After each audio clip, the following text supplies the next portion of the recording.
Okay, so we're now live on YouTube, hopefully, if it's all working. Good morning, everyone. I'd like to welcome you all to the first meeting of the Thames Basin Heath Joint Strategic Partnership Board. Okay, so we're now live on YouTube, hopefully, if it's all working. So hopefully, apologies for that, I forgot to turn my volume down. Our first agenda item is election of chairman. I've had one person nominate and put themselves forward very kindly, and that is Councillor Chris Turrell of Bracknell Forest Borough Council. Do I have any other nominations of people who'd like to put themselves forward as chairman? If you could raise your hand, that'd be fantastic. I see absolute silence. So I'm going to take silence as consent. So Councillor Turrell, I'd like to nominate you as chairman, and over to you. Thank you. Thanks very much, Catherine. And I'm happy to take this on if the committee is agreeable, if the meeting is agreeable. Perhaps just a little bit about myself. I have been on this board since 2013 when I took on the executive portfolio of planning and transport at Bracknell Forest Council. I've had interests in planning due to water issues for some years before that, around the SPA and the mitigation measures. So I have some familiarity with that. I hope those little bits of information are helpful, and happy to go forward if everyone's okay. Right, okay. In that case, can I move on to item 2, ask if there are any apologies for absence? Okay. So we've and they'll only be the ones as received. Catherine, have you received any apologies for absence at all for this meeting? Okay. Not hearing anything. Okay. All right, just moving on then to... Sorry, apologies. I was having problems with my sound just then. Okay. Sorry, apologies for absence. We've just had apologies from Councillor Lyons of Woking, Councillor Bigmore from Guildford, Councillor Newell from Rushmore, and Councillor Randall from Elmbridge has just informed me that she unfortunately does have to leave early today. So thank you. Right, okay. So if we now move on to the minutes of the previous meeting, this took place on the 18th of November last year. Is everyone content that those are a correct record? Councillor Glenn. I think we need. No, I'm just putting my thumbs up. Okay. Yeah. Okay. Excellent. Everyone okay that those are correct? Now, are there any matters arising from those minutes? I don't think there's any. I think it had been some time ago on that. So if we're all okay, I'm going to move on to item 4, which is the SAM project, Strategic Access Management and Monitoring. This is to receive a presentation from Ruth Shelton of Natural England. So we've had quite a lot in the papers about this, but obviously been a busy time and quite a lot happening. So I'm going to hand over to Ruth now for her presentation. Thank you. Great, thank you, Chris. Thank you very much indeed. Yes, you're quite right. It has been a busy time, and we've been doing loads of really interesting things, and it was quite hard to condense it all and not take up too much of your time today, but I should do my best. I've also got my colleague Daria, Dr. Daria Dadam here with us today, and she will be helping with the presentation itself. So I am going to do the usual share my screen. I was just thinking that we used to very rarely say this, and now we say it all the time. So can everybody see a screen that looks like it's part of a PowerPoint presentation? Yes. Great. Okay, that's a very good start. All righty, here we go. So I'm Ruth. I'm the project manager for this amazing project. I am going to ask you to bear with me for a little bit today. I've had my first brush with COVID. I tested positive about 5 weeks ago, and my recovery is slower than I'd like. So I have inhalers and throat sweets and all sorts of things. But if I go all quickly or if I have a coughing fit, please do bear with me. Dari is here as backup as well. So yes, so that's just to let you know about that. So I am a chartered landscape architect, and I specialise in landscape management, which is one of the reasons why this project is a particularly interesting fit for me. And I'm also an optician. So I qualified as an optician before I had children, and then went back to school when they went to school. This is actually my 5th JSPB meeting, and I was wondering if we ought to get T-shirts like you do at Parkrun for how many meetings you've been to. I do know that for some of the councillors today, I think it's your first meeting, I think. So I have spent a few slides just refreshing the background to the project as I understand it. And then obviously, if I have made any errors, then please do correct me. If you've got any questions as we're going along, could I ask you please to put them in the chat, and then we can address them at the end, and that helps us just to stick to time a little bit. I do have a couple of questions for you, which I'm hoping the answers are going to be pretty straightforward for. And when we get to those points again, I'd like you to put the answers in the chat, but I will make that bit clear. And there are 2 items that I would like to discuss with you, just briefly, but I'm hoping that we can manage to do all of that and still stay on time. And as I say, we've got Dr. Dari Dedan with us today, and we're lucky to have her expertise and the knowledge to help guide all of the data side of the project, and she'll be delivering the section on the monitoring part of the project. Okie doke. So I thought it might be useful to have a slight overview of where the project started a little bit. So we've got a brief history of the Thames Basin Heath Special Protection Area Strategic Access Management and Monitoring Project. So the title's not particularly snappy, which can be a bit of a challenge sometimes when it comes to a communication point of view, but we do abbreviate it and it works very nicely. It all kicked off back in 2005 when the Special Protection Area was notified due to its populations of the 3 Annex 1 birds, the woodlark, the nightjar and the Dartford warbler. The delivery framework was put together by 2009, and the framework includes requirements for both monitoring and management access measures. As I was saying, that the project was notified because of the birds and their declining populations, and I'm happy to say that since the project began, all 3 bird species populations are increasing. We did have a dip last year in the Dartford warblers, but the trend is definitely on the up. We have a wonderful team of people that on the Sun project that go and do engagement on the Heathland itself. This year recruitment has been a real challenge.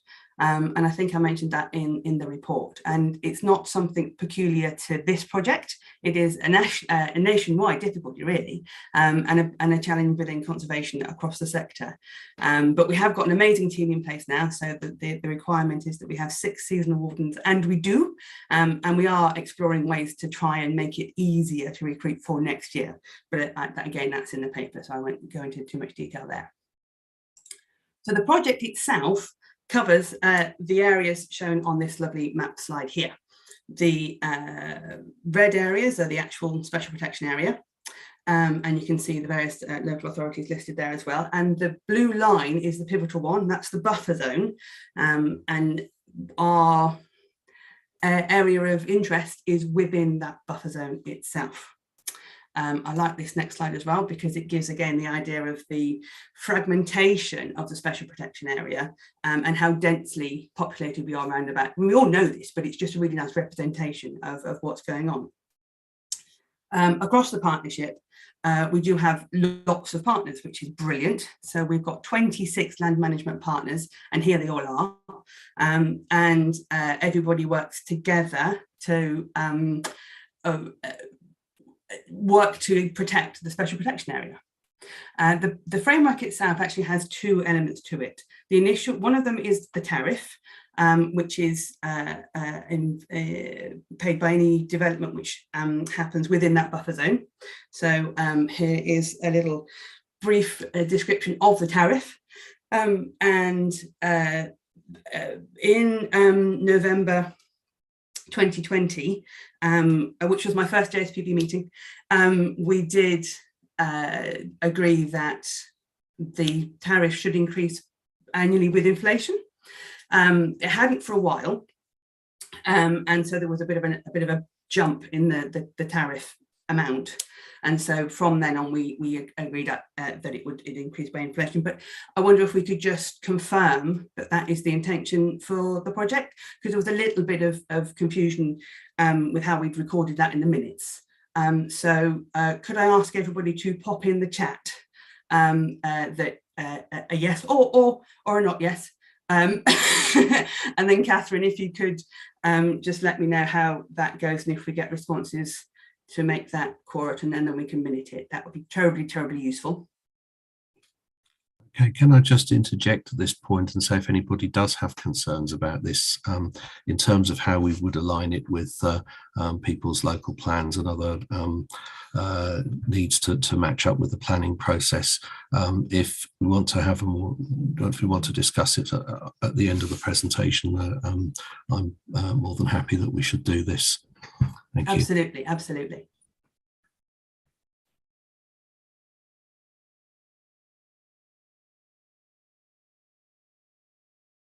Sorry. That's right. So, yeah. So while people are responding to that, Matt, maybe I'll just show the next slide as well, if that's useful, because this one talks about the other element of the project, which is the suitable alternative natural green spaces, or the SANGs. So every developer that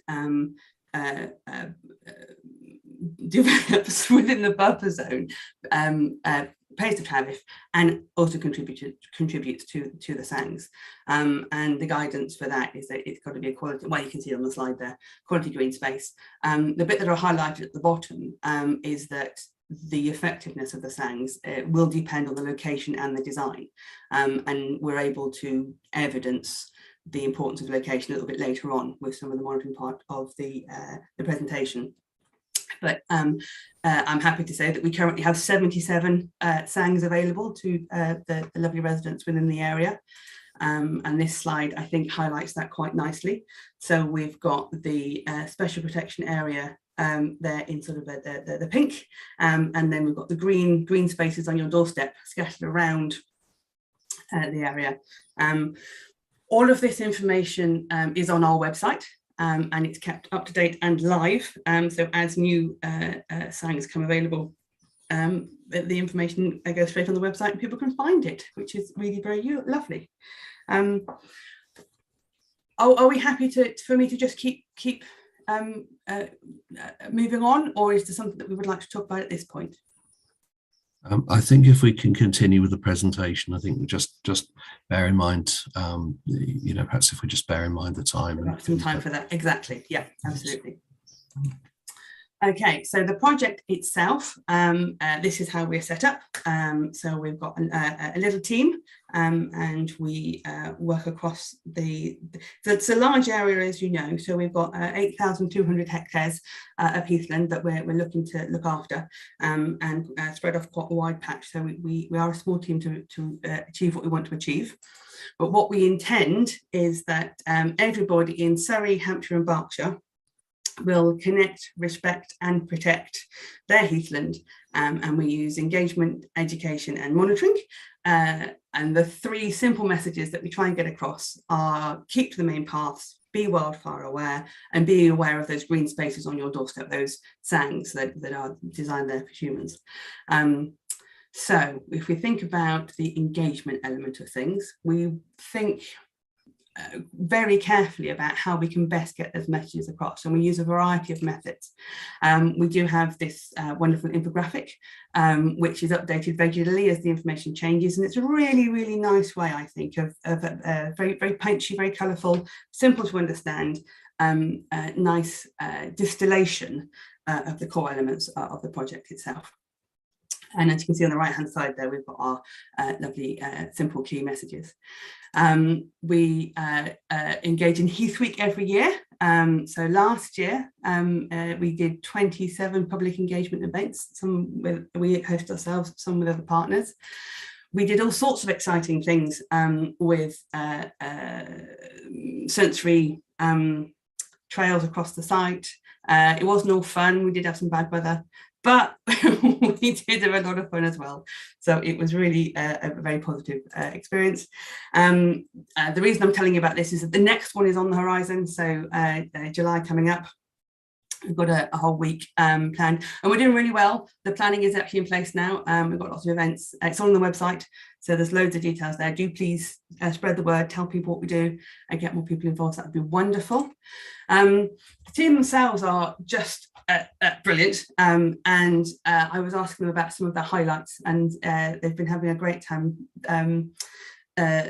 engaging with people and educating them about the heathland itself. And my particularly favourite photo in this one is the little woodlark in the top right hand corner, and I will mention it again in a moment, but that's a really nice illustration, I think, of how difficult they are to see, how well camouflaged they are. We've had some brilliant feedback, and our favourite bit of feedback so far for me was from George, who's 86, and he gave us 3,000 stars out of 2,000, which I think is delightful. One of the things we've got going on at the moment is some free nightjar walks. So we did one on the 14th of June, and we've got another one coming up on the 29th, which yesterday still has some spaces on it. So if anybody's interested, then there might still be a space. But it's an amazing way of actually hearing the churr and getting to know where they live. Another area of engagement that we do is our group called Heathland Hounds, and I will come back to this again later on in the presentation, but it's a really active Facebook group. We've currently got 1,304 members, and we talk about the Good Dog Guide and how simple behavioural changes can have such a positive impact on the landscape. We're not asking for a lot, just pause on paths, please. We do other sorts of engagement as well. So the partnership engagement, we recently had some antisocial behaviour at Sheets Heath, and it got quite tense between local users and commercial dog walkers, and there have been some tyres slashed and things like that, and we just made the decision that we wouldn't warden independently there for a while, but we go in pairs, and we have our site lead, who's Tim in the top slide there, has engaged with various other folks that are involved in the land management. So we've got help from the Rural Crimes PCSO and for Working Borough Council. So thank you everybody for your help and support in this. We do now have folks that are uniformed up, because we are education and engagement. We're not enforcement, so that's not what we want. We doesn't enable our message. So we call on our partners to be able to be the enforcement element of things where it's needed. And happily, we've got a positive outcome there, so that's really good. And we're looking towards being able to warden independently there, hopefully later on this year. We also have the AMP Partners of Access Management Monitoring Partnership, those 26 land managers that I showed you with the slide of earlier. And we meet quarterly. The outcome of the most recent one was a conversation about maybe having an area on the website where folks could all log in and exchange documentation and best practice, particularly around licensed dog walkers. And there are a couple of partners that are beginning to have licensed dog walkers, and then there's a code of conduct and things which helps to spread the message of the importance of that. We also recently went to the National Heathland Conference, and that's really good for us to be sure that we know the leading edge of best practice. And we have the Mitigation Meetup that happens annually, and we get to learn from other people that are working on mitigation projects and see what we can learn from their experiences. And it's not just humans we engage with. We do have some wonderful grazing animals that come and enjoy their time with us too. We use social media to engage with people. So these are just a few examples of the tweets and Facebook messages that we've put out there. So if any of you do follow us on Twitter or Facebook, thank you very much. If anybody doesn't, please find us. And there's loads of information out there. It's a particularly nice one yesterday about an education visit that we did for a local school. And not only were the children there, but the parents that dropped the children off, they had a guided walk too. So in one fell swoop, we managed to get quite a lot of people engaged, and hopefully they'll be having nice conversations over dinner about what they learned in the day. So I spoke a little bit there about engagement. We've got education as well, of course. So as I was saying, we had a school group out last night. This is our wonderful education officer, Michael, who has leads lots of walks and educates people about the joys of Heathland. He's run 50 sessions so far and engaged with 1,600 people so far this year. There are lots and lots of resources on the website that are available for teachers and local groups.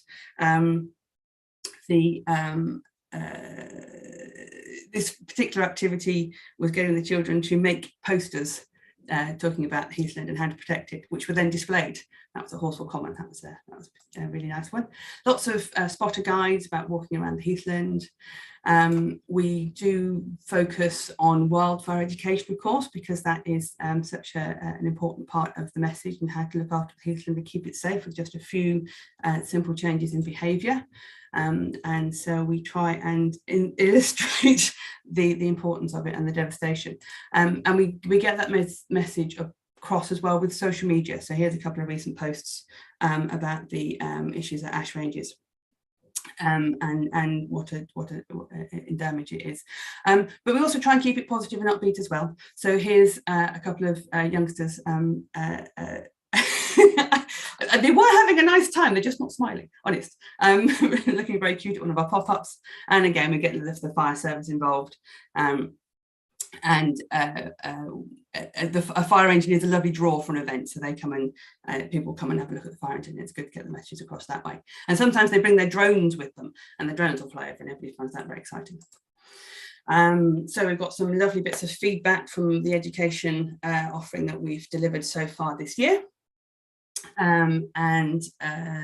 That's a lovely image of a silver-studded blue, and some feedback. This wonderful butterfly is a green hairstreak, and again there's some nice feedback there, and it's nice the children do really get engaged with it all, and it makes such a difference.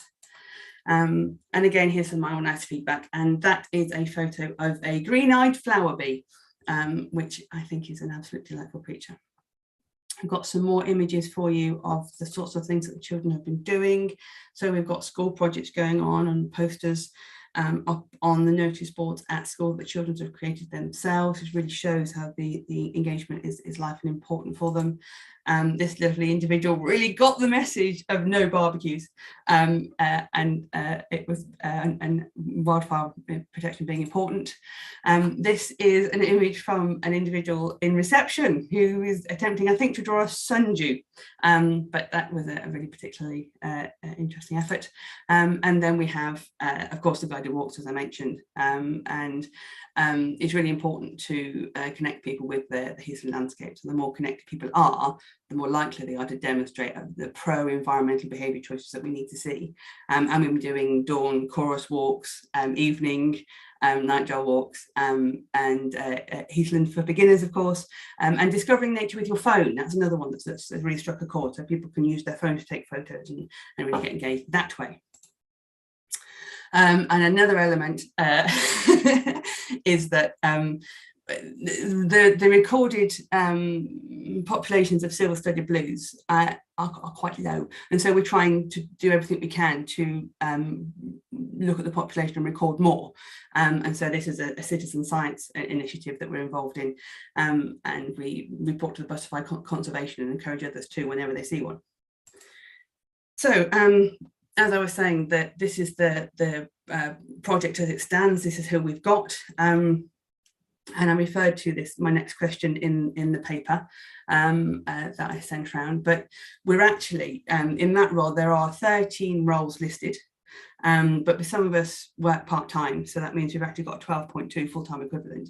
And when I was looking at ways to make us more efficient and more effective, I was thinking, oh, well, actually that will cover, that difference in salary will cover a whole another year-round warden. So I'm actually seeking your permission to recruit another year-round warden. There'll be no increase in the budgeted project spend. It's just the fact that we've got a salary element to that project spend that we're not spending, and I'd like to spend it, please. And again, I was thinking if it's okay to pop that in the chat, whether you would be happy for me to recruit another body onto the project, or Chris, would you prefer us to come back to this at the end and have a I think it would be helpful, Ruth, if the panel, if the board are able to just discuss it at the end of the presentation. Yeah, okay, that's good. So we need to leave plenty of time for discussion then. So I shall rattle on. Okay, so we've got to the monitoring part of the presentation today. So I'm going to hand you over to Dr. Dara Didam, who will run you through all the monitoring sides of things. Thank you very much, Ruth. Good morning, everyone. I'll be spending the next 10 minutes or so updating you on the monitoring side of the project. And next, please. We collect 3 main types of data. Data on birds, data on our wardening, and data on visitors. Next, please. If we start with birds, the type of data we collect is territories. Territories of our 3 Annex 1 species, so the nightjar, Dartford warbler, and woodlark. We don't do this directly, but we do employ an external consultancy called 2J's Ecology, who go out and look for territories and provide us with this kind of output. So it's a map of territories of each of the Annex 1 species in different color. Next, please. And what we are able to do, this is an infographic you've seen from Ruth just a few moments ago, which we can then look at year-on-year change in pairs or territory numbers. This is not a formal statistical trend, but it's an indication of the territories of birds we have. Next, please. We also have data on our wardening, in particular ours warden. This is very important to understand the effort that our fantastic wardens put in day after day, and also the number of interactions. This is the number of people that we reach during the wardenings and our events. Next, please. This graph shows the number of interactions per hour since March 2017, which is when we started recording it. The y-axis is the number of interactions per hour and the x-axis is time. What I have highlighted here is that in the past few months, especially March and April, you can see that the number of interactions per hour was much higher than the same time pre-pandemic. Obviously, the pandemic has been quite a challenge for the project, and especially our face-to-face activities, obviously wardening being one, but it's quite amazing to see how we picked up from there, and we're doing really, really well. Again, credit to our fantastic wardens. And next, please.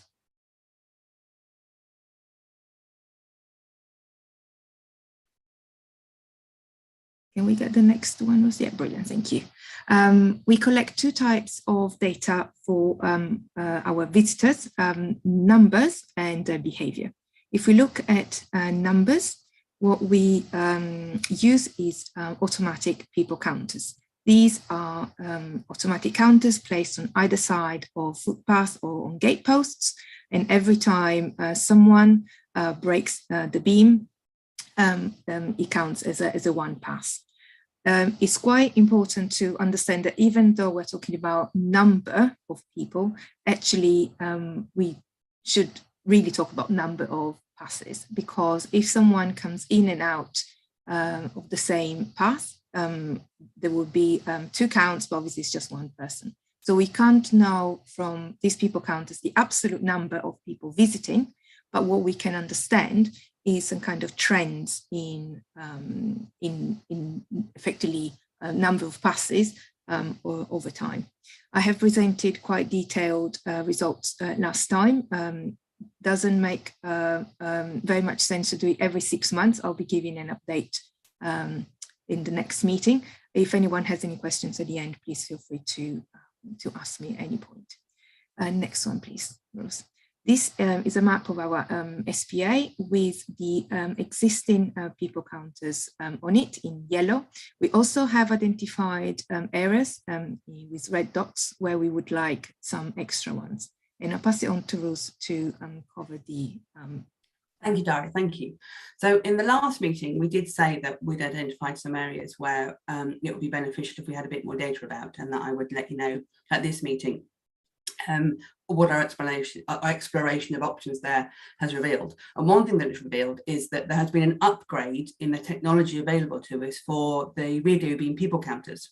And there is a new type of people counter where at the moment what we have to do is go to the people counter and physically download the data, which we do on a quarterly basis, but of course that takes time. And the new technology will beam the information up to a satellite every hour and then send it straight to a laptop or whatever you want to connect to it. And it will give you the weather as well. So that'll be a really interesting data stream for us to understand how the weather impacts on how people use the space. I mean, we can expect how we're going to see it, but it'll be really nice to have the actual data itself. So it could work really, really nicely. And what we're suggesting is we go for the upgrades and the sites that you can see on the red spots there. And the overall cost of that is that 15,000 and a bit amount on the screen there. Of course, there is a bit of installation and a little bit, we need a bit of contingency as well, just in case, still have a bit of contingency. But I wasn't sure how much to forecast for this year for the budget, and I went for more than double that.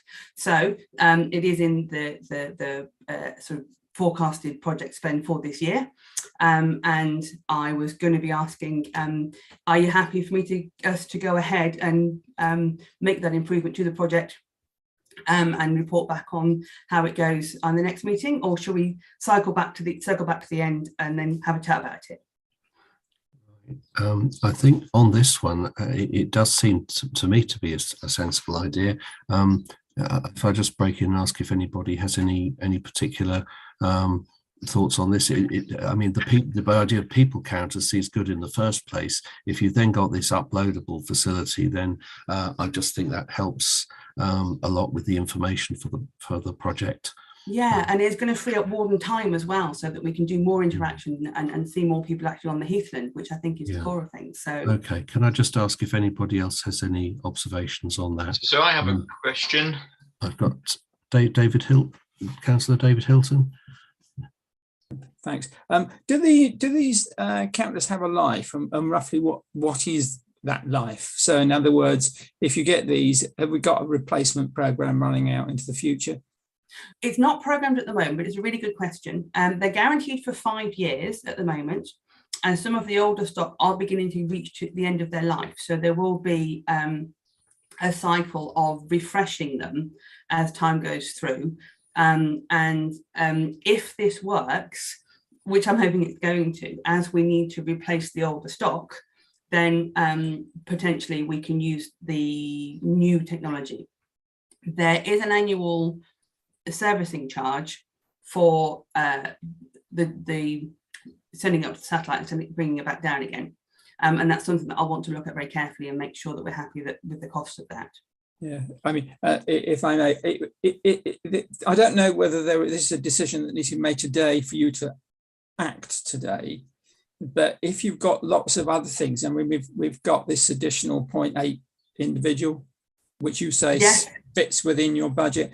So it might be, bearing in mind we're trying to make our finances work in perpetuity, it might be useful if you've got anything else to include that, and maybe I think that generally, provided the finances can support it, I think people would be, members would be accepting, but it might be just useful to measure that against what it does to the sort of long-term finances. I know these sums are small, but the knock-on effect, absolutely. We've got to where we are, which is a reasonable place through being through actually being quite parsimonious. So that would be my recommendation for you to do, just that little bit of work, so that Jennifer can have a look at that. My view would be that at the end of this discussion, I think we're going to say, provided the numbers work, the answer is yes. But it'd be good to check the numbers work. I can put together a paper to evidence that the numbers work. Absolutely fine. Okay, and I see a hand up now from Councillor James Radley. So it's really picking up on Councillor Hilton's point. Would it actually be more cost effective to use a mobile phone link to download the data than actually using a satellite link? Satellite links tend to be more expensive and for areas where you're not going to get a 4G signal, but I would have thought, looking at our map where those red dots are, we're pretty well covered for 4G. Well, that's a really good point, Councillor Radley. Thank you for bringing it up. It is really interesting that across the SPA, we don't get reliable phone signal. And so we can't rely on phone apps for some of our activities. One of them in particular is it when people are out wardening on their own, everybody has a GPS linked device called a spot gen, which they keep on them so that we know where they are at all times, and then they check in and they check out, and then we can make sure that they're safe and where we need them to be. Because we found that the phones aren't reliable. Okay, I think that's an important point. Any other contributions? Okay, I'm getting the feeling that we sort of proceed with some caution on this and perhaps give it a trial. Yes, I think it sounds great. But it would, and so I'll put together a paper with the finances in it, just to evidence that where we're going to go with it. I think probably that and the extra 0.8 salary might be useful, and then we can monitor it and I'll report back in November. But we'll see where it takes us. Is the board happy with that approach? Yeah. May I make a comment, Chris? We meet now once every 6 months, that's a long period of time in order to make a decision which maybe has benefit in the nearer term. So is there a mechanism that we can adopt where with something like this, where in fact there is an understanding what's being asked for, and we're just looking to make sure that we dot the I's and cross the T's, that the members could actually make a decision on that earlier than 6 months' time via email? Is that something that we can do? Personally, I would be content with that, because I think that, as you quite rightly say, it does speed up the decision making, and where it's something that can be arrived at. Chris, may I leave that with you for you to talk to officers to see how that might work? Okay, I'm happy to. I mean, I would be looking at a sort of thing where we perhaps allow, well, what are we now, the 22nd of June, perhaps we allow to, the 15th of July for people to respond and take it from there. And this might be a quite good test for it, I suppose, if we do put paper together about the people counters. Yeah, provided the information that that Ruth has talked about is available by the 15th of July. Yep. Yeah, so that we make decisions on the basis of good information. All right. Okay. Now I've got Councillor Martin Darcy with his hand up.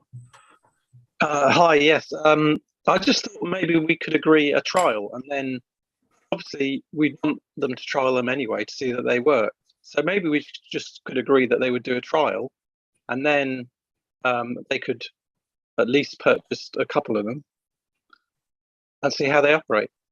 Because otherwise, as you say, there might be a delay, and it doesn't seem to be very satisfactory that there could be a delay when all we're asking really is, do they do the job better? Yes. Well, we've got a couple of gaps in the map, as we see, that we're filling, and then we're upgrading some of the older ones that are reaching the end of their life. So it is sort of a two-pronged win-win. But yes, absolutely, I think we do consider it a trial and see how it takes us. And I'm sure, well, I know that Radio Beam are happy that it is a new technology for us. We've got quite a suite of radio beams at the moment, and we if it works, we may choose to adopt it further. Yeah. But yes, this is Could I put to the board then that it might be an idea to have a small trial and use that as part of the information as to whether this actually works, whether it's cost effective for us. Is everyone okay with that? Sounds good. Okay, all right, lovely. Well, thank you everyone for that. Now, Ruth, is there any more of the presentation? Yes, there is. Okay. So Right. I shall crack on. Yes, So the next slide, we're back over to Daria. So here we go. Let's get the next slide up. And the last type of data that we collect is on visitors' behavior. We do that through visitor survey of SPA as well as SANS. Obviously, we are trying to kind of gently push people away, if you will, from SPA onto using SANS. Next, please, Ruth. And we try to do that in some creative ways as well. The SPA visitor survey is done every 5 years. It's due next year. But what we did this past winter, last winter, 2021-22, is a survey of all 75 of the SANGs that were open at the time. We're very proud of this. It was quite an amazing push from all the team involved. This was not by any means the first winter visitor survey we had done on the SANGs. We had several ones before, the first one being in 2019-2020, as well as running in parallel a QR code which started in December 2020 during the pandemic, when we couldn't have face-to-face interactions. And so we put on notice boards of 46 SANGs, a QR code that people could scan and be directed into an online survey. You can see in this table the main differences between the three surveys. So the 2021-22, that's the one we've just done, was in person. The 2019-2020, again in person, and then the QR code, which is, as I've explained, was done to people scanning the QR code. I'll go through the few main differences. So the first one was, as I said, covering the 75 sites. This was the first time we've ever done that. As you can see before, we managed to achieve 10, sometimes 15 SANGs, and the QR code covered 46. We had to adjust the methodology a little bit. Thank you. Next one, please. Which we had to reduce the survey window to 1 hour. So our wardens were out for 1 hour asking questions to members of public, compared to 2 hours as before. This was done for two reasons. One, because I didn't think that 2 hours would add much variety to the data, and I thought it was more important to cover more SANGs. And also because in winter it was physically painful for the wardens to be out in the freezing cold for 2 hours. They couldn't feel their hands, even with gloves at the end of it. The QR code is obviously going on at any time that people scan it. Next, please. We, because of the smaller window of survey period that we managed to achieve this year, which was December to March, so about 3 months compared to the 5 to 6 months of previous in-person survey, we did not manage to cover all SANGs at the weekend. This is something we want to address going forward, but it's definitely something that is important and we are going to look at in the future. Next one, please. A very important point is the number of unique days surveyed. You can see here that the numbers are equal pretty much across all 3 surveys. The reason why a high number of unique days is important because it reduces the chances of any biases arising from surveying on a certain day. If you think about something quite particular happening, like an event, let's say a dog walkers gathering or something like that on your SANGs, if you survey only a few days a year, and that being one of them, the weight that that particular incident has over your overall data set is massive. But if you spread it over several days, like we've done in this case, then any abnormalities effectively get watered down. So that's very important. And then finally,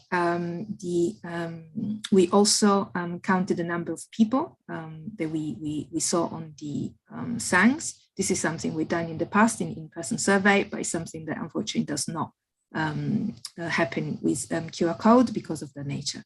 We want to use this data going forward as a point to calculate potential visitors trends in SANGs, as we do not have currently this data for many of them. Effectively, Heather Farm is one of the few ones, and a few of other which the local authorities have kindly given me data for, but not all of them are covered by any means, and a gap that we're trying to fill.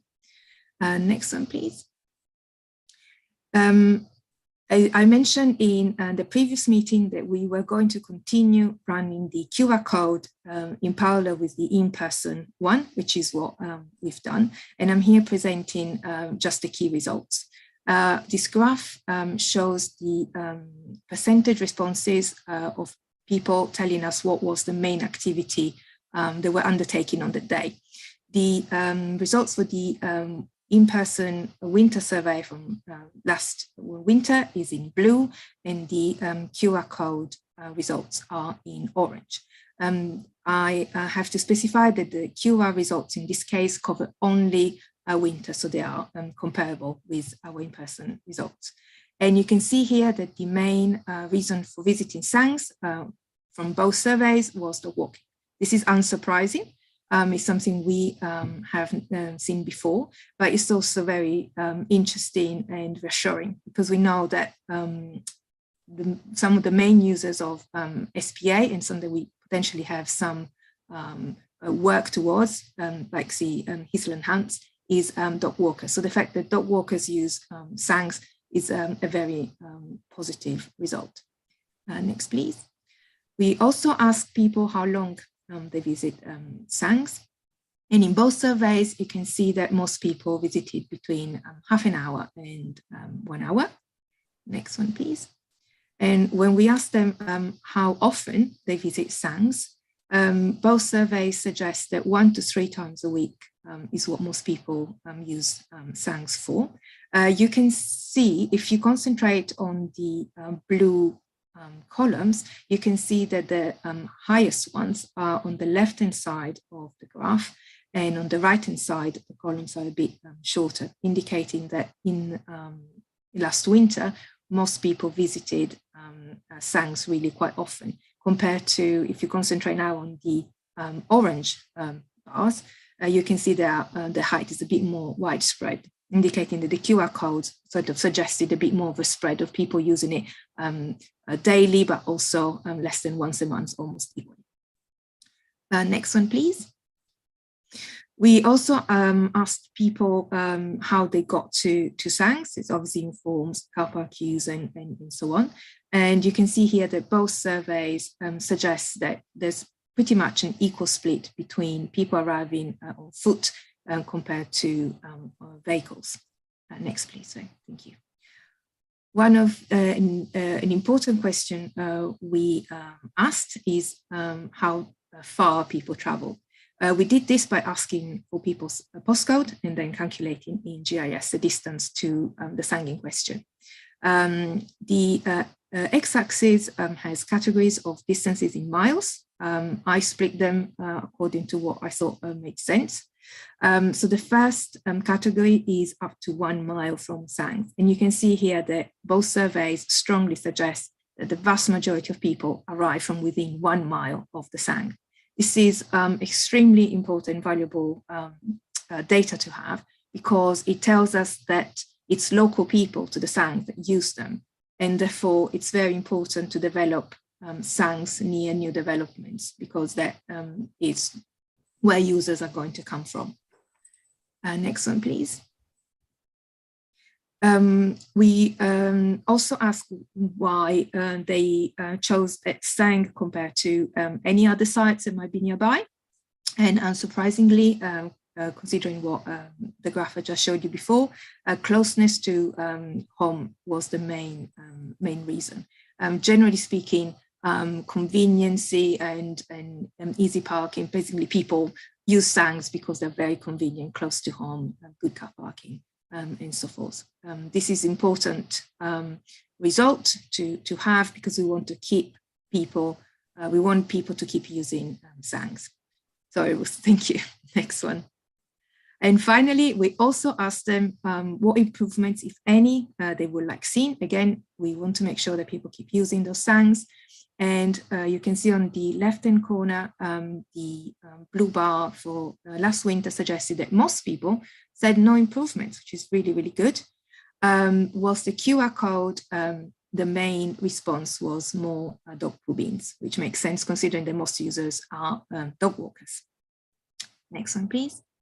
So to conclude, if we want to draw a picture of the average user of the sangs in winter, they are dog walkers who visit sangs between half an hour and 1 hour, 1 to 3 times a week. They arrive quite equally on foot or by generally car, and they come from really quite close, within 1 mile. They visit sangs because they're convenient, they're close to home, and because the dog likes it. So the main question for comparing the in-person survey to the QR code was, can we effectively ditch the in-person survey in favor of the QR code? Do they give us similar results? The answer is yes. The 2 surveys give quite comparable results, but the problem is that the number of entries from the QR code is decreasing. We're looking into why that is. It might need a bit of a refreshing of the poster, or just people get habituated. But more crucially, QR codes do not provide us with all the information that the in-person survey does, in particular number of visitors, which we'll be using in the future to use to provide trends. Next one, and I'll give it over back to Ruth. Thank you.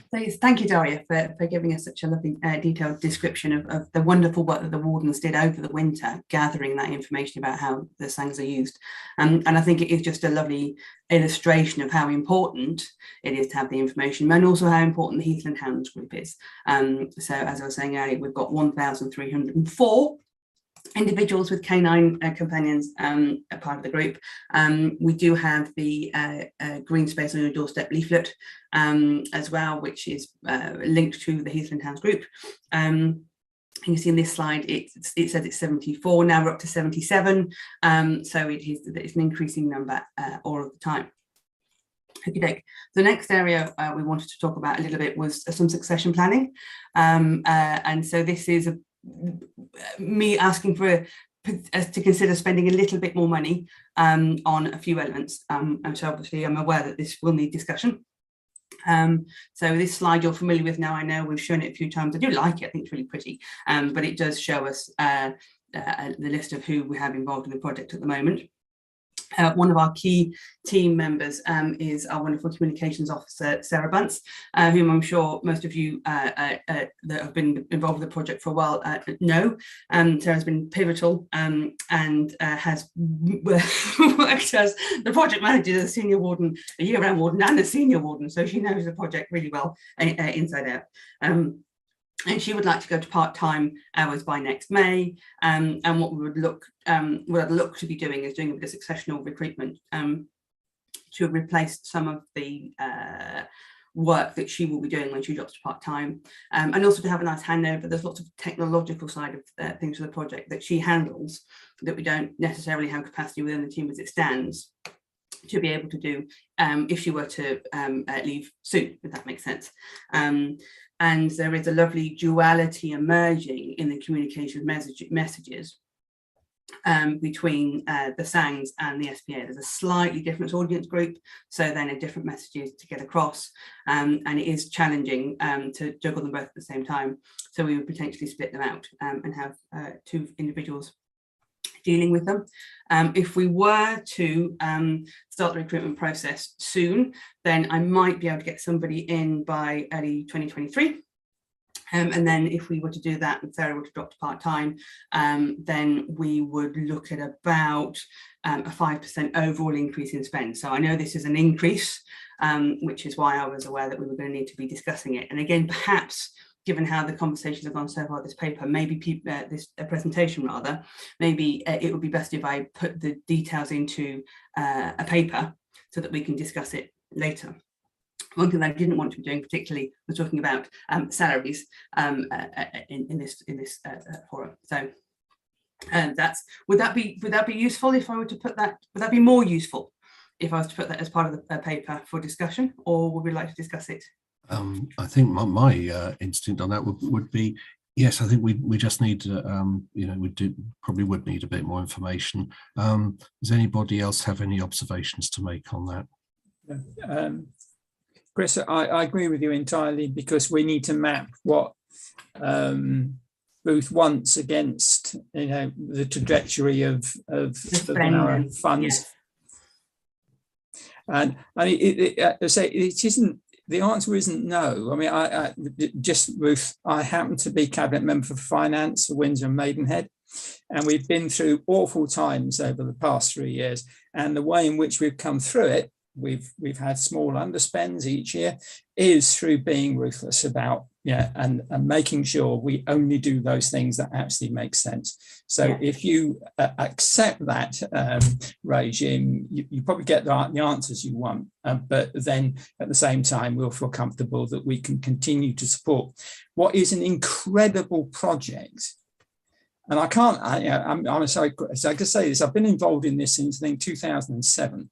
And what this is developing into is not just monitoring bird species, but a whole education program, raising awareness of biodiversity and all these other things. And if we do the right things, this can run on way out into the future, being self-funded. That's important to me. Good. Yes, thank you. I completely agree. Any other points? Okay. Yes, Chairman, I've got my hand up. Yes. Councillor Glenn, yes. I agree with it coming in as a paper, but we all know that it's quite some time until we meet again. And if Ruth needs to get on with some work to prepare things without committing anything, then I think she should do it. I'd like to echo what David Hilton's just said. It's not a no, but we have to do things properly. This would not be something the IWG, I think, would look at. It may mean an email round everybody at a later date if we need to get on with it. But I don't want to have to wait, 6 months just to give her the okay when in fact some good work could be done. So we need to plot that into the schedule. Yeah, it'd be good, Chris, if you could publish the protocol for email decisions. Okay. All right. Well, perhaps if thinking of the earlier matter that we discussed, perhaps if we can use an email discussion with a view to getting it sorted by the middle of next month. You're looking at about the 15th of next month. Would that be okay for everyone? Yeah, and as long as we've got a quorum, that's all that matters. Yes. That would be great good news for me as well. So thank you very much, everybody. Okay. And not only a quorum, but also the information one needs to make an informed decision. Oh, yes. We've got to have that information. Yeah, absolutely. Okay. All right. So we'll take that forward in that way. So we've got one more area for us to discuss, or another one idea, and we've got a few slides left to do it. I'm aware that we want to keep to time, so we will try and give you the information that you need at this point as swiftly as we can.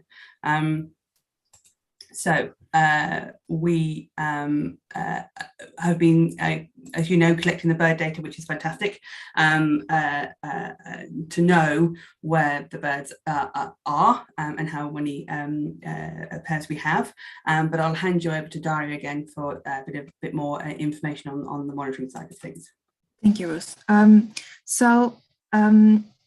Because the bird data are pivotal to the project, we need to make sure that we have them for the foreseeable future. So we know that we need a succession plan in place. We have had discussions with the current data providers, with the 2J's ecology, and from those discussions, it emerged that they might not be able to continue to provide us with data within the next 5 to 10 years, more closer to 5 than 10, due to personal reasons as well as health-related issues of some of the volunteers. Next one, please. So the current data collection model allows us to have an idea of the year-on-year change. But going forward, we need to make sure that we can make some small but essential changes to the methodology so that we can give robust statistical trends of the birds. Next. So again, discussion with the 2Js highlighted that unfortunately they cannot accommodate these changes going forward. And so we need a new strategy. Next one, please. And so we suggest going to tender to find a new data provider. Next one, please. We have identified 6 benefits that this methodological change would bring. It would future-proof the data collection, extremely important.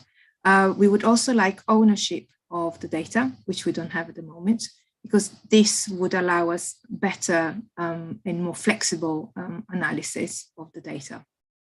We also need, we would also achieve more resilient data collection, as it potentially wouldn't be based on volunteers who can drop off potentially at short notice, leaving gaps, or the need to find new volunteers with the right skills, or even more difficult to train people.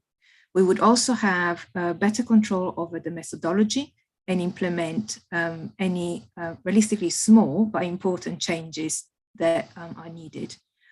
If you think volunteers are effectively doing a favor to the consultancy, and so there's only so much that we can ask of them. And finally, we would achieve better data quality control. Next one. I'll pass you on to Ruth to talk to you about some of the options we have identified. Smashing, thank you very much, Daria. I'm aware that we've got a question at this point from Councillor Radley. Would you like to? Yeah, there's been mention of a change and the benefits of the change, and the fact that the people who currently do the statistics gathering couldn't accommodate the change. What is the change? Sure. So currently, the methodology given to the volunteers does not specify whether they should all use tape laws or not to use them. So this is a method where the surveyor basically uses a playback, so the song or the call of the bird, to attract the bird towards you. And that is kind of a way to confirm the presence or absence in the territory. So at the moment, the volunteers stay the same. So a volunteer A, always surveys a certain area, and they use the same methodology. Then the year after year data are comparable. But because this methodology is not set in stone, someone else comes in, or they decide that 1 year they don't want to do that, they change the methodology, they start using playback law when they weren't in the past, then it's not so comparable, year on year. And so the trend that I would produce would not be as reliable as if the methodology was more set in stone. And at the moment, because of, as I mentioned, the nature of the data collection, which is based on volunteers, if the volunteer refuses to not use tape, yours, for example, we can't say you mustn't use it because they're doing the consultancy a favor.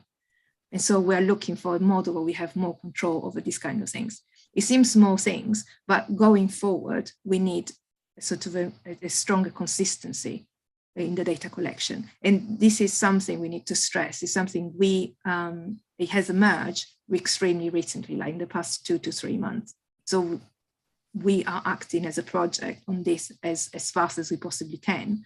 It's not to say the data we have so far are worthless or anything like that, far from it, they're great, but we need to think that going forward, we need more control and, you know, more structure, even more structure in the methodology, basically. Yeah, there are other small changes, but I would say this one is an example of one of the main So ones. is this going to lead to a substantial cost increase? And do we understand the return on investment in how much better the statistical data will be? Is it worth the additional cost?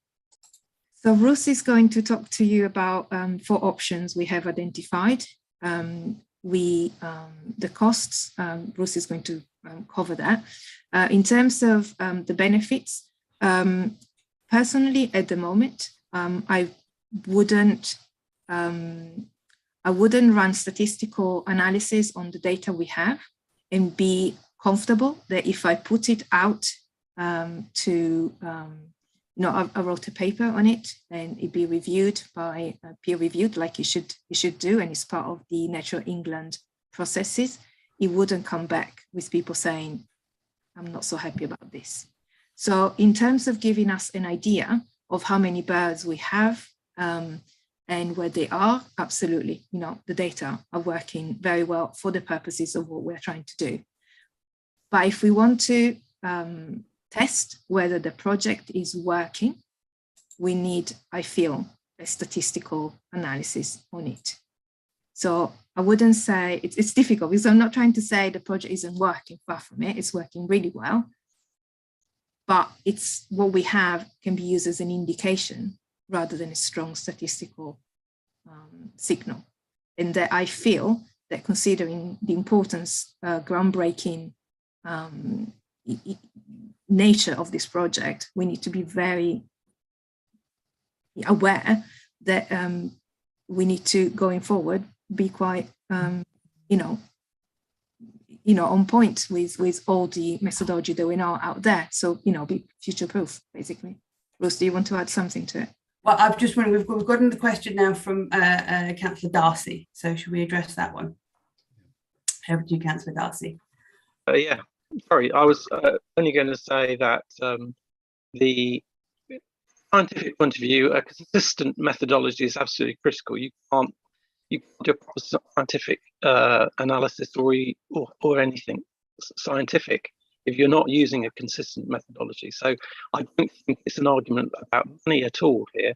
I think it's something that is slightly disturbing, actually, to me, that the data that we've been collecting hasn't been collected by a consistent method. And I appreciate it's only probably marginal, but nevertheless, it is slightly disturbing.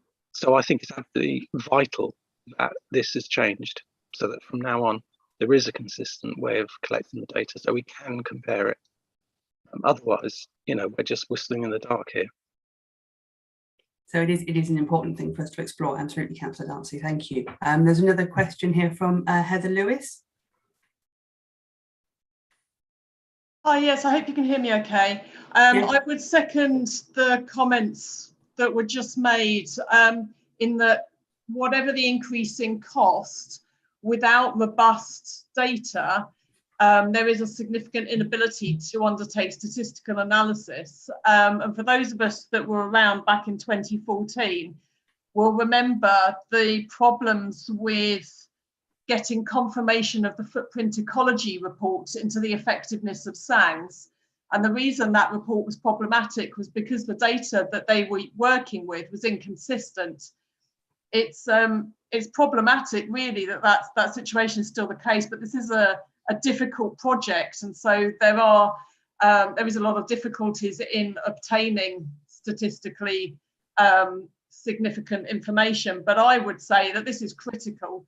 Every time a planner or a developer questions the need for this project and for their financial contributions, we need to be able to point really clearly to the fact that this is working. And the only way we can do that is through statistically robust data. So I would say this is the underpinning and is critical. Thank you very much. Okay, and any other comments on this? I mean, I note the concerns raised about the robustness of the data, which seems to be pointing towards looking at option 1 on the screen. Are there more than 2 options? There are actually. We explored quite a few options, okay. And what we can do is, given how the conversations have gone so far in the presentation, I would be happy to put it again into a paper for consultation. But what we're looking for really is in any new option. Well, as you're saying, with any new option, we'll need to run it initially in parallel with the current one to allow us to compare. And what we would like to, we would allow us to use the data collected so far, even if we do want to update the methodology. And this is as a standard industry practice. And we tested the market when it came to the bird data collection back in 2017, and the quotes that came in there were quite a significant range, as I'm sure that the folks who were here at the time remember, and the decisions that were made then were absolutely robust, and we would need to test the market again to find out where we are now, because obviously post-pandemic we don't know what the costs are going to be involved are, but we just wanted to flag to the board that we've identified that this succession planning needs to happen. We need to test the market, and we need to find out what our options are and how much they would cost. One of the options we looked at was whether we could bring it into under the Natural England wing, as it were, and employ staff within the project itself. So there are quite a few options that we've had a look at. One of the options that we looked at, of course, was not do anything, because that is always an option when you're looking at what we could do.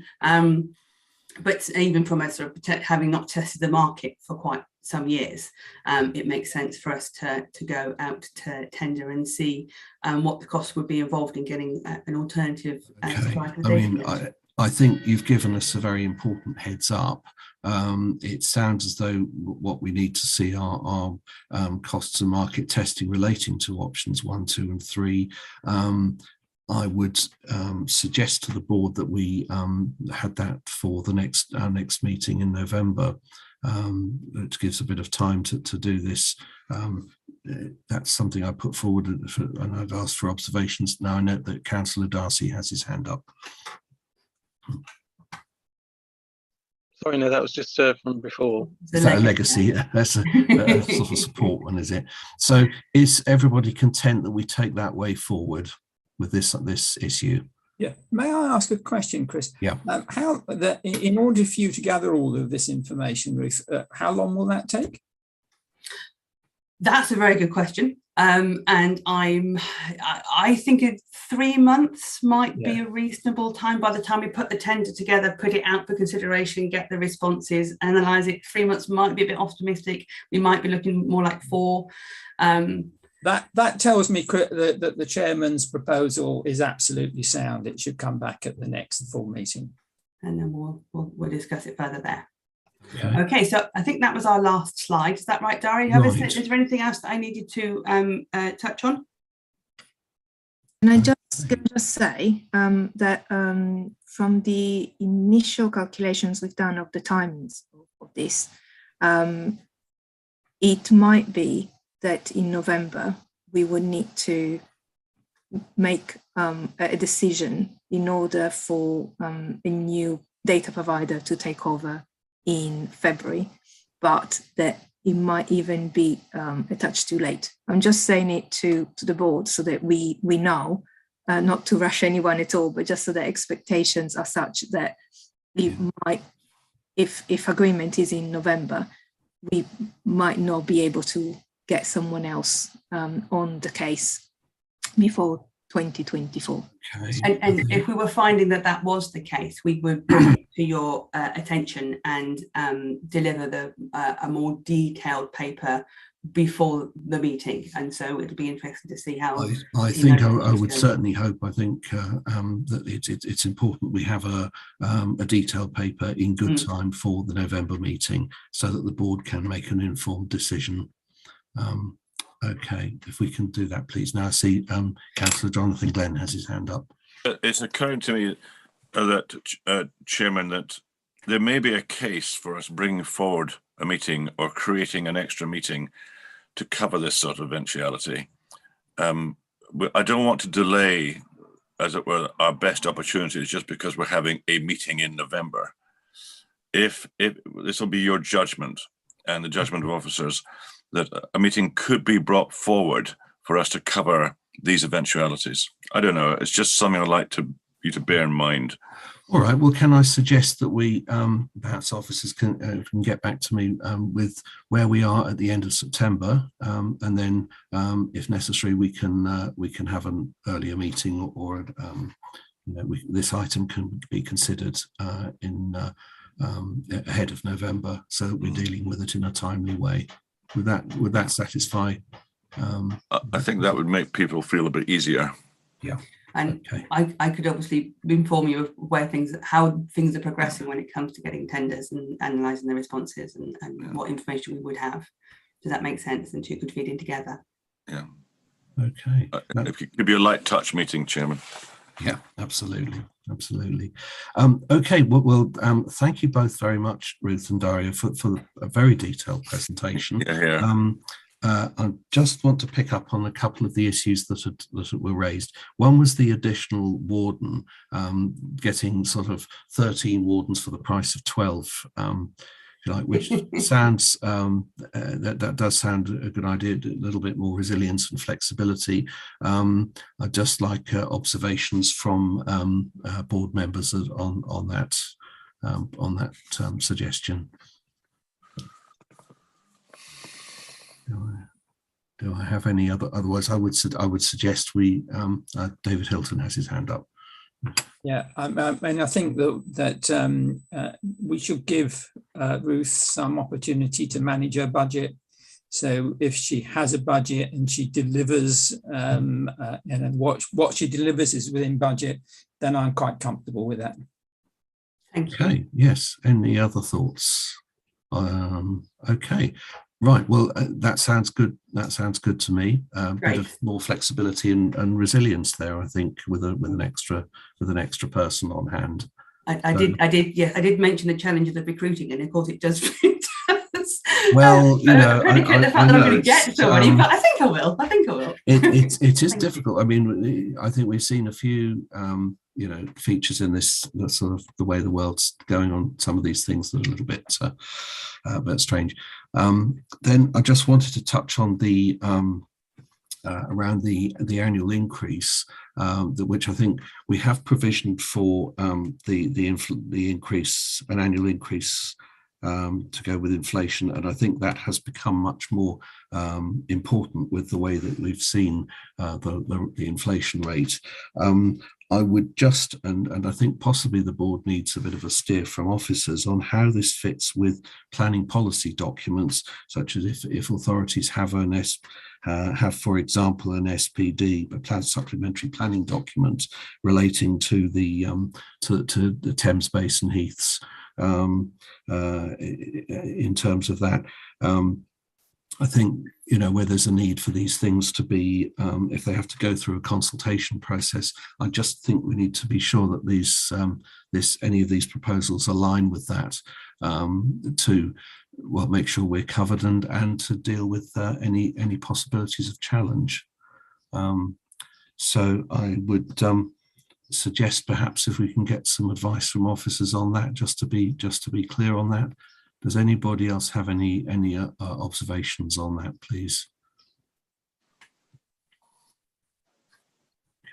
So, Chris, I think Suzanne's got her hand up. Okay, so I've got Suzanne Parks and then David Hilton. Thank you. Yeah, so I'm Suzanne Parks, I'm the Planning Policy Strategy Manager at Elmbridge Borough Council. I've spoken to Ruth on this one because we were one of the local authorities that didn't realise it was an annual update or an annual increase. So we updated our SPD that it refers to the amount last April 2021, but obviously not this year. It is quite a rigorous process just in terms of taking it sometimes through members and the lead-in times to do so. So we will have to update our SPD, take it to a local plan working group and then have it agreed through an ICMDM, which is basically by our portfolio holder, Councillor Karen Randolph, that was on the meeting earlier. It's not our intention to consult on it, in all honesty. I'm hoping to be quite honest. It's very much like the SIL index linked rate, where hopefully we just write it in there generically this time round that it will be an annual increase, and that for developers submitting applications to come and check with us what that rate will be at the appropriate time. So we're hoping just to update it this one-off time for this particular issue again, and then basically implement from next year. Okay, thank you for that. I've got David Hilton. Yeah, what was ironic was that, and I think may have been the same across all local authorities, that we had an inflationary up rate of the contribution to SANG, and that was there from the start, and it was a sort of anachronism that we didn't have this for the SAM contributions. So what I need to do is exactly as the last speaker has said, is check that we have done the right things and have actually implemented this. Okay, thank you for that. I think that's a note to us all, really, all 11 of us, that we need to, that our authorities need to check our planning policy position to make sure that's all adequately covered. Is everyone okay with that in terms of going forward? Any other points there on that? Okay. Any other questions on the presentations? I thought they were very good. I think the point about the decline, perhaps the decline in the hits on the website, was perhaps aligned to you know, if it starts off new and people get used to it, and the same with the QR code thing. Perhaps they're linked. People get used to something, and then they're less likely to perhaps you know, things drop off unless something else happens to cause a little spike in interest. Now I see hands up from Heather Lewis and Martin Darcy. Heather, please. Hi, it's a question for Ruth Shelton. I'm working as the ecologist for Rushmore Borough Council, so I've recently moved across to the council, and I'm doing what I can to understand how the financing works, having worked with different organisations previously. I find it really helpful if you could put your request for clarification around how the SAM project is funded and updated, etc., in an email, so that I can take that to colleagues. It's not a question that I can answer, and the natural representation from Rushmore Borough Council isn't on the call today. So if you could send round an email which clarifies your request, so that I can take that to my colleagues, so that I can find out whether it's being updated, how it should be updated, implications in relation to planning policy documents. All of that would be really useful, so I can take that away and ask those questions internally, please. So Heather, just to be clear, is it about the annual increase in the tariff? Yes, I can't answer on behalf of Rushmore Borough Council what we are and aren't doing, so I will need to check that from a standing start. I'm absolutely happy to pop an email over and ask the question directly of you by email. That would be fine. Thank you. Then I've got something. So I've got something in writing to take to my colleagues, and it will provide clarity for all of us. Thank you. Good. Then we have Councillor Martin Darcy and then Councillor David Hilton. Thank you. Thank you, Chair. My question was really about the SANG surveys, first of all. I noticed that they always happen in winter, and I understand the reason for that, because that's when you've got the manpower available. However, that there's a possibility that distorts the responses, because it's in the summer when the disturbance is an issue and when the sensitivity is an issue, and therefore when you're asking people to keep their dogs out of the vegetation and themselves.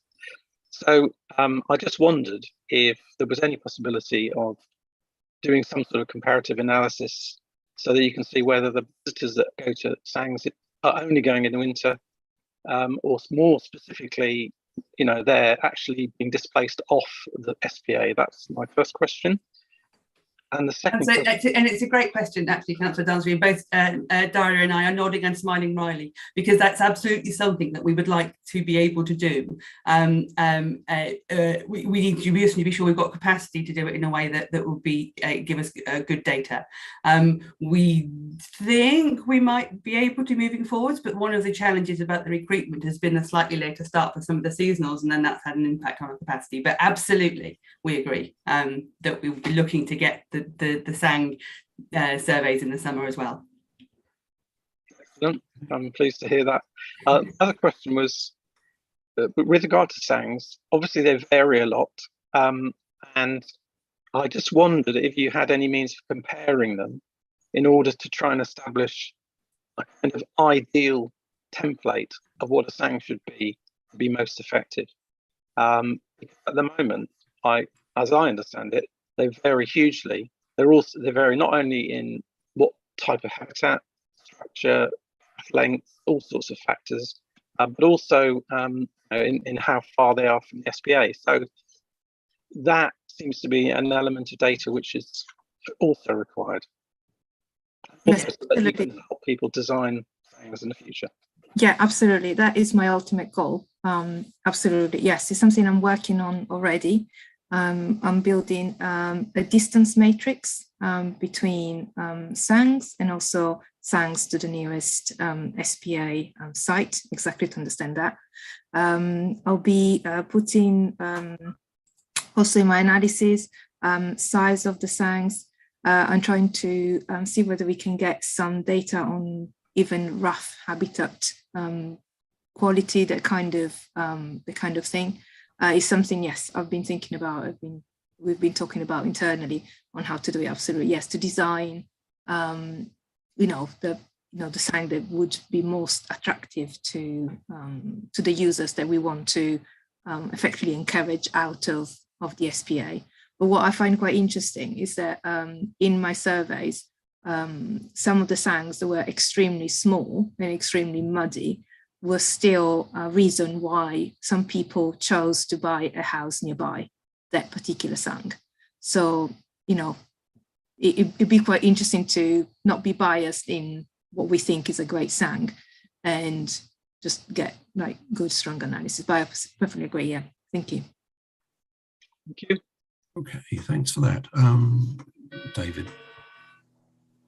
I've decided that I will allow the meeting to move on. Okay, thank you very much.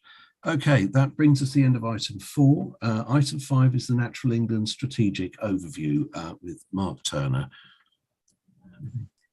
That's over to you, Mark. Hello everyone. I'm conscious that my agenda items probably isn't as important as some of the later items, and I'm conscious of the time. So I'm more than happy to fall on my sword and defer an update from the planning perspective from Natural England until November. Obviously, you've heard a lot from Natural England in the last hour and a half. So I've produced a presentation. I'm happy to give it, or equally, I'm more than happy for the meeting to move on. It's up to you, really, Chair. Right. Okay. I am rather conscious of the time, I'm afraid. Could I ask that perhaps the presentation be circulated and any questions deal with perhaps we visit this again in November. Yeah. Yes, Chairman, yes, it needs to be revisited at a later date. Sending it out to us, you know what it's like when you've got 100 emails to do and you've got a thing to read. You put it on the side, you might not get to it. We need to have it presented. All right. Can I suggest then that it goes out and then we have an updated version in November? How does that sound? Does that cover off all bases? because I appreciate the work you've done on it, and of course we do need to hear about it, but you know, that might be the most, best way for dealing with things today. Everyone problem. okay with that? Okay, thank you very much. Thank you. Thank you. Item 6, Thames Basin Heath Strategic Access Management and Monitoring Project Financial Update. Jenny Wadham. Thank you, Chair. So shall I just start for the benefit of new members very quickly, just to say I'm Jenny Wadham, I'm a Principal Accountant with Hampshire County Council, and we are the administrative body for the partnership. So by that we mean we carry out the financial administration. It's the local planning authorities that collect in the tariff income, but they then pay that across to us. We will also pay out the expenses for the project. So Natural England will submit invoices to us, for example, to cover their expenses. And we do then invest the funds within the endowment fund under the instructions of the JSPB. But as everybody knows, because I say it so many times, we do not provide financial advice, and for that we have Arlene Close, who are the independent financial advisors that have been appointed by the board, and we have Amar from Arlene Close, who's going to join us in a few minutes' time to give an update there. Obviously what we do as the administrative body is prepare the financial statements, which is what we have here today for the year to 31st of March 2022. I'm just going to pick up the very, very high level points here, given the time we have. So as you'll see from Appendix 1, the net income for the year, a little under £2.1 million. That was £2.6 million of income, which is mainly tariff income, but we are also getting the dividend income coming through now, offset by about £500,000 worth of expenditure, which is primarily Natural England's costs in wardening the project and so forth. In Appendix 2, we do a forecast looking forwards for the next 3 years. Obviously, does need to be regarded with an element of caution, given it's a projection going forwards. But across those 3 years, we are currently projecting further net income, so after expenditure of just under £8 million, the bulk of which is still being made up by the tariff income that we are still projecting to get in. I then want to just move on to the focus of the future financial sustainability of the project, because that is the key aims really. So what we were looking for is that we would have enough funds that would be invested through the endowment fund to generate an income that would cover the cost of the project in perpetuity. What I typically do refer back to is the original business plan that we set up when the agreement was mentioned, and just to compare how on track we are with that. And you'll see from the report that actually the total tariff income over all the years is expected at the moment to be slightly higher than that original business plan, and the costs that we've got are, after a bit of a slow start because of the time it was taken to get the wardening up to the required levels, is actually looking on track. So that's a good sign, good indication that we are on target to achieve that financial sustainability. Significantly, as I've pulled out in the report, for the last financial year, we had around 93% of the expenditure was covered by the dividend income and the interest income. So our investment income is nearly at the point where it's covering 100% of the annual expenditure, which is obviously the point that we want to get to. I do just need to have a little bit of caution with that as well, in that obviously we need that investment income to keep growing each year to keep pace with inflation that's happening on the expenditure. So just need to be careful of that. But as I have mentioned in the report, at the moment, we're expecting that from the 23-24 financial year onwards, at that point, the investment income will be sufficient to cover the expenditure. Although we do just need to do that little follow-up with Ruth following the points we've discussed earlier in the meeting, just to make sure that that's still on track. I think we should be fine, but we just need to cover that off.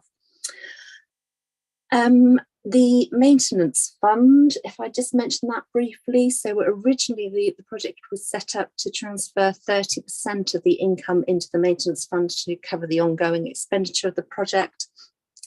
Recently, as the maintenance fund balance has been building up, the board had agreed to maintain the balance in that fund at £1.5 million. And that's approximately equivalent of 3 years annual expenditure, just under now, and that's to protect us against any potential downturns in income, so that we don't have to sell our investments in order to cover the annual expenditure. Any difference in that amount is transferred over to the endowment fund. And again, as you'll see from the report, the balance in the endowment fund as at the end of March was just under £15 million. That was £7.8 million in investments, with the rest as cash. There are a number of investments pending that have been agreed by the board but haven't been made yet, but I will come on to those when we run through the investment working group update. The other thing to touch on in the endowment fund is the actual amounts we've invested in those investments is 10.2 million. So the market value as of March, 7.8 million, is obviously a significant reduction, but we just need to bear that in the view of it's a long-term investment approach that the board has agreed to take. We are focusing on the income receipts, and as I've mentioned, the dividend income is starting to build up very nicely. Arlene Close will touch on that as well as the prevailing market conditions, which have obviously had quite an impact. So I just wanted to conclude, really, that was a very, very quick tour of that finance paper, that overall the financial position is actually very positive. The indications are that we are on course to achieve the financial sustainability in perpetuity, obviously subject to what happens over the coming years, but the indications are good. And I'm going to pause there on that paper. Thank you very much, Jenny. And I think your point about current market conditions is well made, but as you say, a long-term strategy. Does anybody have any questions or observations? Okay. If not, may I, Chris? Yeah. Only that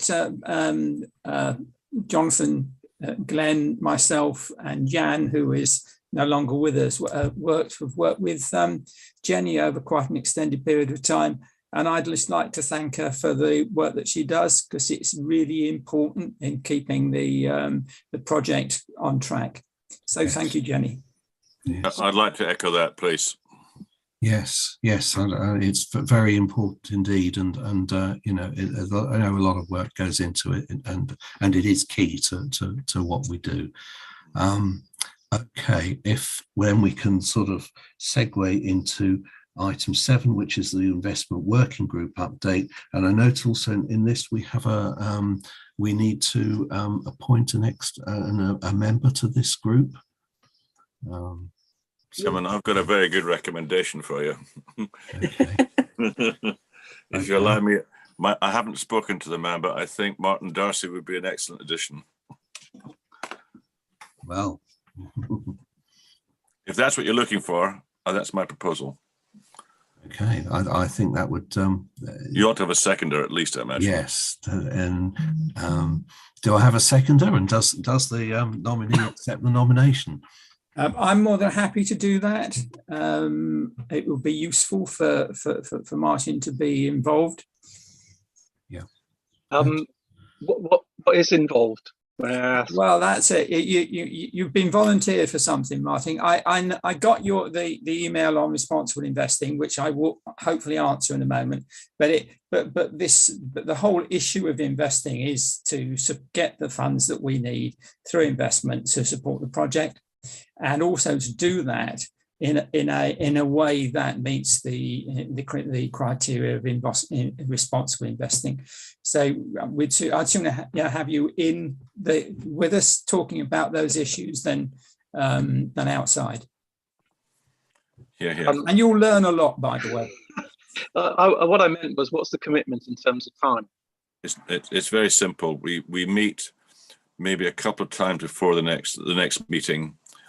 We talk to Arlene Close. We have a meeting with them so that they know what we're thinking and we know what they're thinking.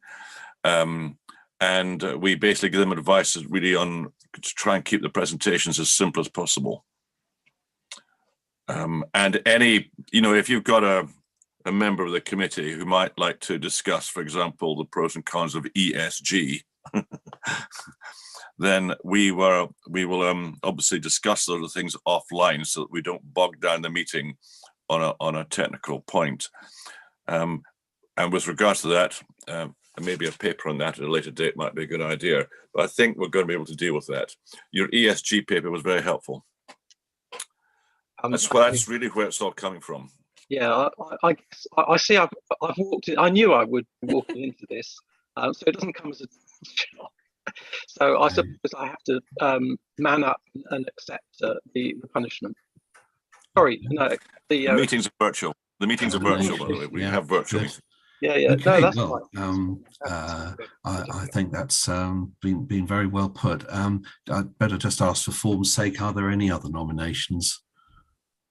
There being none, then I declare Councillor Martin Darcy as the third member of the investment working group. Excellent. Now, are there any other points on this item, or do we move forward to? Shall I do a very quick summary, Chair? Yes, thank you. To quickly run through it. So obviously I'm presenting on behalf of the investment working group. We've now just appointed our third board member. Thank you very much, Councillor Darcy.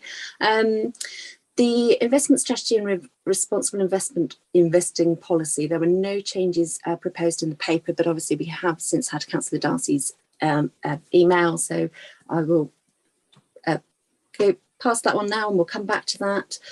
Just to mention, Arling Close are our independent financial advisors, and that's on a rolling annual contract. If we wish to terminate the contract, we have to give notice by the 1st of September, which is obviously before our next annual meeting, so just for everyone's awareness, our next meeting in November. As you can see from tables 1 and 2 in paragraphs 26 onwards, so we've invested the total of 10.2 million, as I'd mentioned in the previous report, with a further £5.7 million worth of investments pending, and we're expecting those investments to be made in July, so next month. Again, I want to highlight that the board is already aware, so in order for those investments to be made, Hampshire County Council is making the investments on behalf of the JSPB. And there are a number of practicalities around that are listed in paragraphs 35 to 44 of the report. So everybody's seen those before, but it's just to reiterate those. And I think it's worth saying that it's not all plain sailing. So we've set that up as an arrangement to get around the fact that the board itself isn't a separate legal entity, so can't make the investments of its own accord, but needs to do it via another vehicle. There is in there some delays, as you can see. So the board is previously aware of the delay with the CCLA diversified income investment, and that was due to the requirement to set up a new account. Hampshire County Council had to set up a new account with them, and there were a number of issues in doing that, including have to get real life signatures, for want of a better word, and so forth. There's been a further complication for all the pending investments with a change to the Prudential Code, and potentially, to cut it really short, there was a concern that making those investments for Hampshire, as well as on behalf of the board, could have negatively impacted our eligibility to borrow for external borrowing. So our investment and borrowing team needed to make sure they were happy that everything was fine before they could go ahead and make those investments. But I think the point to take away is that it's important not to take it for granted that Hampshire can just go ahead and make any investments that the board agrees to instantly, or potentially there was a risk that we would not have been able to do it at all. So I think it's just to highlight that point, something to be aware of. But like I said, our investment and borrowing team at Hampshire are now happy, so we should be going ahead with those investments in the next month. Finally, at the end of the report, we do some forward projections of the endowment fund, and again we do the financial modelling for potential scenarios, looking at various rates of investment return and inflation. Just was saying we are expecting to have a cash balance in the endowment fund of about 3.7 million by the end of March 23. So at the next meeting, the board might wish to consider seeking some further advice from Arling Close as to what investments might be sensible. And also from the modelling that's in table 4 there, and the graphs that are in appendix 3, we've modelled that with an average investment return of 4%, an average inflation of 2%, bear in mind that's over the life of the project, not right now, the funds would continue in perpetuity. So that's just to give a bit of an indication as to the rate of inflation and the rate of investment returns that we think is a sensible target, if you like, to go for. And that's the end of my very quick overview, but there are some other points to raise that I'm sure the IWG members will want to comment on. Okay. Very quickly, Chairman, if I might come in. Thanks very much, Jenny. It's really clear. I'm not going to add to it, apart from saying that the finances of the JSP Thames Basin Heath seem to be better than most councils. Right. Yeah. So well done, everybody. Yeah. Thanks, Jonathan. David, you had your hand up. I thought, if the board will indulge me, to have a brief word on responsible investing, and to tell people where our responsible investing strategy policy came from. I sit on the Royal County of Berkshire's pension fund committee, and the document that we currently have as our investment policy is pretty well a stripped down version of the policy that was put together by that fund a few years ago. One aspect of that, and I direct this to Martin, is that it says it should be reviewed regularly. Now we're going through the process of reviewing it, and we're nearly coming out the other side of it. And the first thing I would say is that the definition now of responsible investing is exactly that Martin has indicated would be appropriate. And that didn't exist when we put our policy together. So with the board's agreement, what I would do, and I would need some assistance from Arlene Close in this, is to take what we end up with in the Royal Berkshire Pension Fund as our policy, take out stuff that has no bearing upon the Thames Basin Heath's investment policy, and then run that past Arlene Close, because they are the people who would have to in fact make sure that we could meet what was in the policy, and then present it to members. But we could do this. Again through sending it out and saying, "What do you think?" and comments coming back. There's one point I would make, is that there's a significant difference between the amount of money that we invest in through our funds here for the Thames Basin Heath, which is, you can see, getting up to 20 million, whereas our fund is 2.7 billion, gives you a lot more leverage. We're members of the local government pension forum, which is a collection of local authorities, and they have 300 billion. So there's lots of forces at work here that are pushing things in the right direction. But with your agreement, I'm more than happy to do that, because it will, I think, meet the very pertinent comments that Martin has made. Okay, thank you very much for that, David. It does sound to me like a good approach, and you know, born of experience and depth of involvement. So I would be happy I would concur with that. Any other observations before we move on to the investment update item? Okay. Chairman, it's a good suggestion by David. Do we plan to take this on under IWG? I would suggest it is done that way. Yeah, we'll do it that way.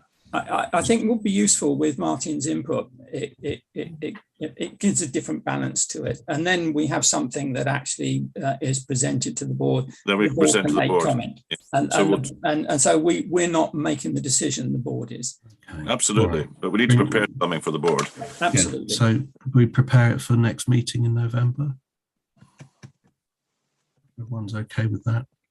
David's on mute, I think. Well, that's a good way to keep it. Yeah. All right, if everyone's okay with that, we'll do that.